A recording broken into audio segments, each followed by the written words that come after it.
Good day. Welcome back. Starting a new series today on some old books. Basically, this series, I want to try and capture two things. First of all, I've been sort of reviewing my library and going through some of my old books, and I basically want to summarize what books covered, in particular, the positions and the games that they look at. And I wanted to get a bit of a historical perspective. I've seen a lot of that in the corresponding square analysis, where people often reuse earlier ideas and or look at positions which had been earlier studied, sort of the interaction between famous authors. So that's why I'm doing it for the strategy books, which I've got on my shelf. And the second thing I'm going to use this for is an introduction, a bit of an introduction to Lichess. I mean, I haven't been using Lichess much, but I know it's got this very good feature studies. So what we're going to do is we're going to turn each of these books, the positions and the games in these books, and if we get a chance, some of the notes in them, and turn them into Lichess studies. So there's just sort of almost like a self-study process of summarizing, and particularly interesting with these other older books which I read. I never had a chess coach, but read quite a lot of books which were young. Some of the more amazing positions or games, like the Reti Endgame study, for instance, just sort of stick in your mind. Now, the first book I'm going to look at is this one I have up there, Chess Made Easy. It's a tiny, tiny book. It's 40 pages, originally printed in 1942. I think it cost 2 shillings back then. I've got a later reprint in 1970 after Australia's gone decimal, so it's 25 cents. And as I said, it's 40 pages, very small. And it's only got two games in it, so I think it's a really good book to use as the starting point for creating these studies. Now, something else I found quite curious about this book is the back page. We've got an image of the back page. Yeah, chess requisites. That's Chess World, 449A Pitt Street, Sydney. And yeah, just it's kind of curious the price of different things back then. Chess clocks always look like they were a bit expensive, but plastic chess set, that's enough for that. And the authors themselves, I mean, Purdy, of course, the doyen of chess, very, very famous, was World Chess Correspondence Champion for a number of years. And Kosnitsky, well known as a strong player in Australia as well. So obviously that's why the book was so successful here. Apparently 600,000 copies of it printed. So what we're going to do is I'm going to get the book. As I say, it's 40 pages. Not a lot in it. There's 2 really great games in it, which I don't normally cover games, but these are all just fascinating, amazing games. One of them is very well known, one of them a bit less well. I hope you'll enjoy them as we sort of go there. So what we need to do is I need to switch across to the Lichess page and set up a study. Okay, today I'm using Windows rather than my VirtualBox capture screen. So it's going to be a bit of backwards and forwards between SCID running in Windows and just Chrome here with Lichess also running in Windows. Okay, let's just create a study. You can see basically you just press this big plus sign, and this is going to be Chess Made Easy 30. I'd already created it and deleted it, just to sort of demonstrate how it's done. And there's this flare thing, which I found one I quite like. That's good. Leave it unlisted for now. And when I'm finished, I'll make it public. Show you do that. I think it's cool.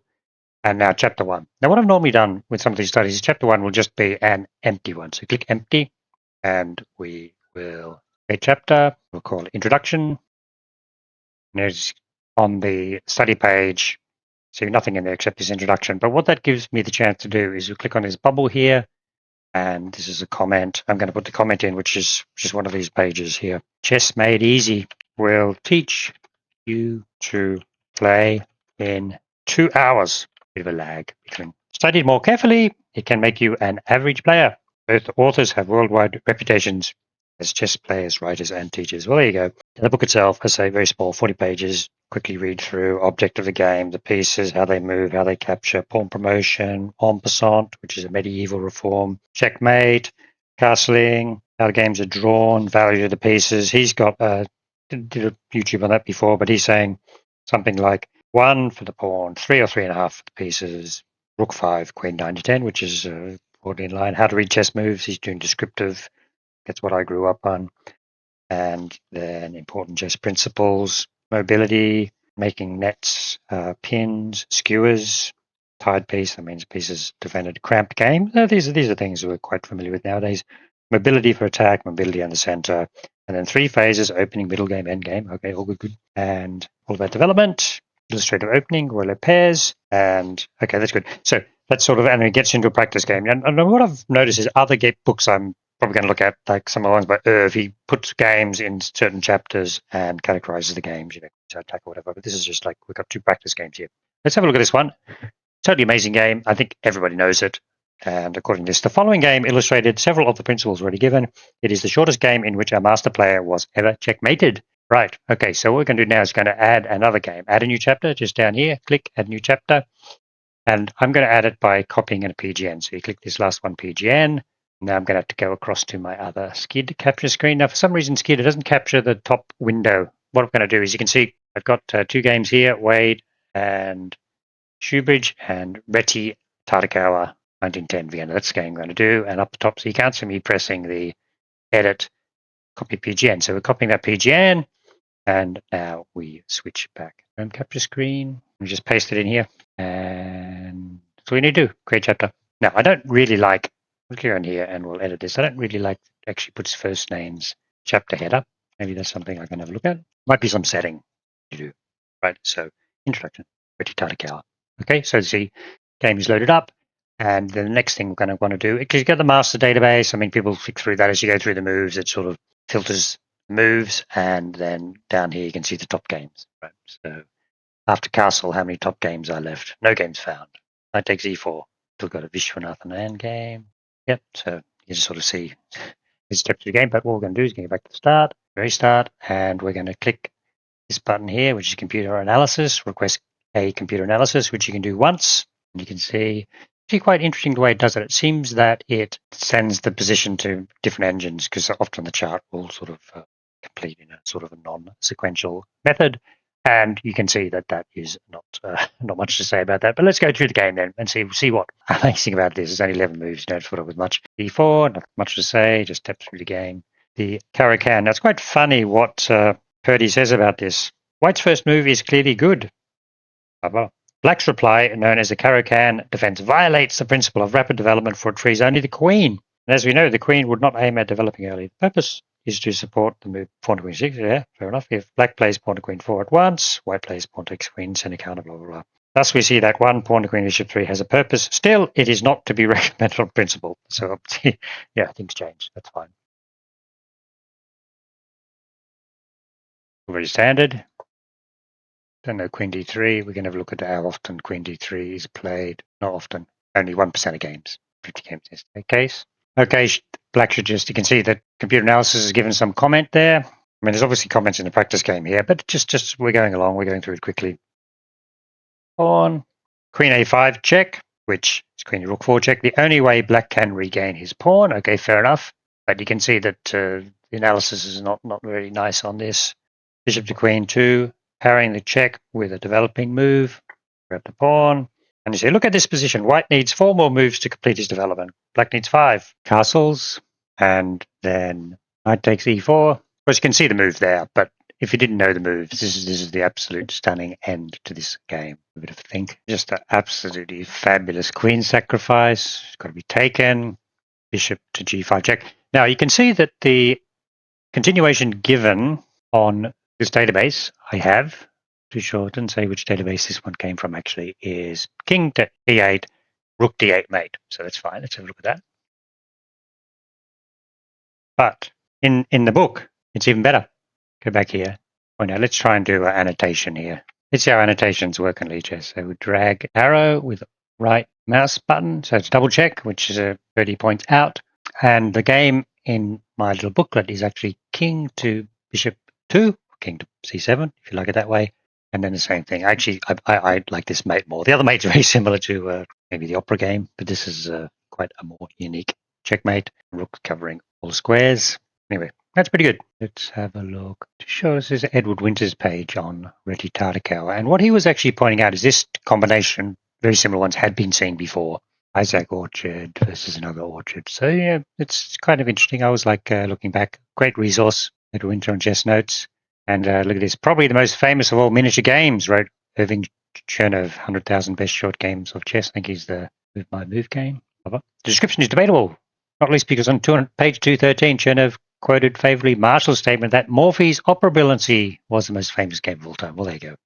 So this is that point about what games do we look back on and what games do we remember.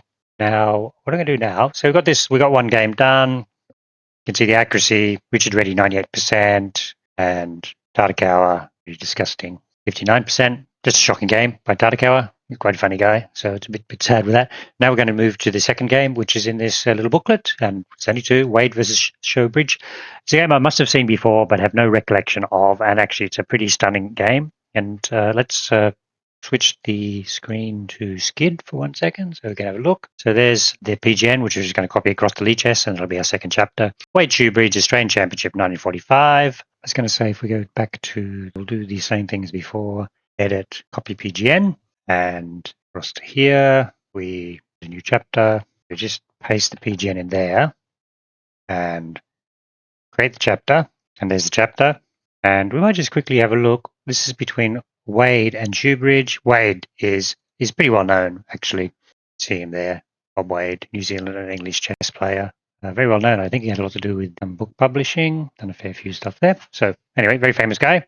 And then this is the other way you can actually get some of these games. That's the Richard Reddy one. That's the Robert Wade one. This is just chessgames.com. There's a few online websites where you could download the PGN and then copy paste or then add a file, and that's the way you add a chapter. And here we go. This first comment, very cute game by Wade, listed in Cecil Purdy's Chess Made Easy booklet. I first played through it was 10. This is not me, by the way, and it left sparkling memories. Okay, so now we've got this game in there, and what we can do is, as with last time, we put a comment in from Chess Made Easy just to show you the sorts of, and if you were studying a book yourself and looking more carefully at the notes the author made and all that sort of stuff, you'd just put the suggested comments or variants in here, and you sort of save it and remind yourself. And what I'm going to do here is I'm going to click on this request to computer analysis again. I say it kind of sort of does bits and pieces, obviously sending different positions to different computers on the server farm, and then it fills it in. That's good. And you can see, well, there was a certain sort of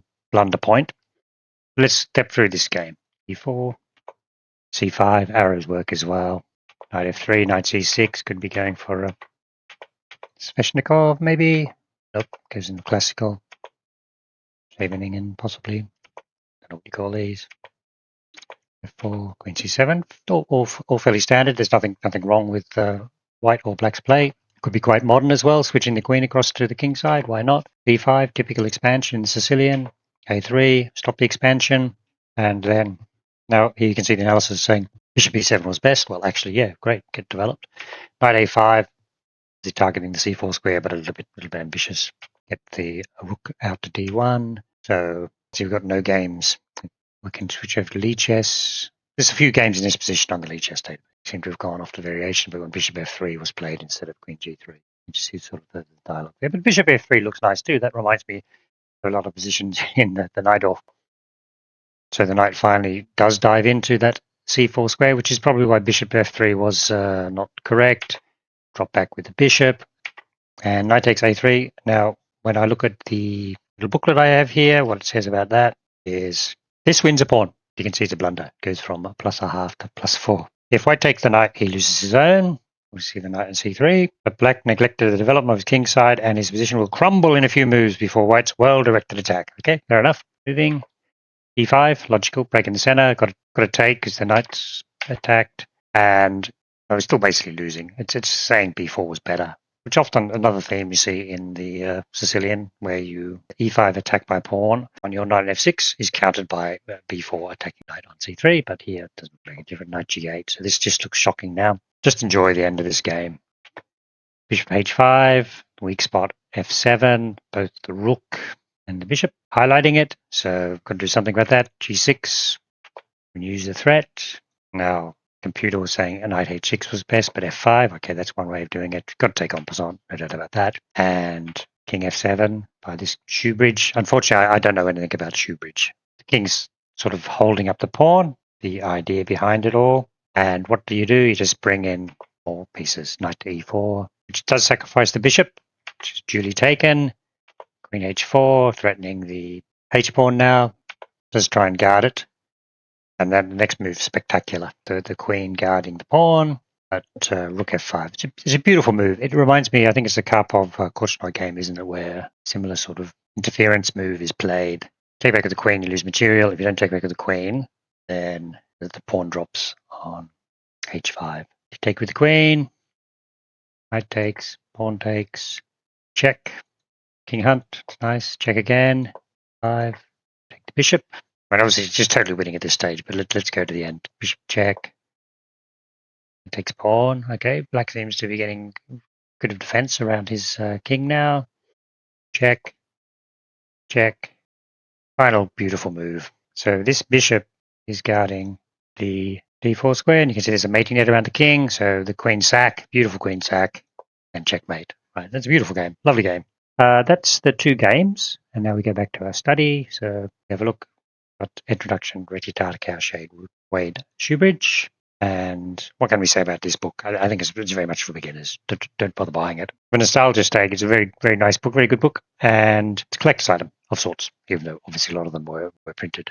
Okay, so today we've had a quick look at a book, Just Made Easy, by C.J. Splody and Kosnitsky, and I've showed you how you go through a book, translate the moves and comments, and get the games from a database and put them in a study in Lichess. Oh, one last thing to do Lichess before we go. Let's make this a public study, save it.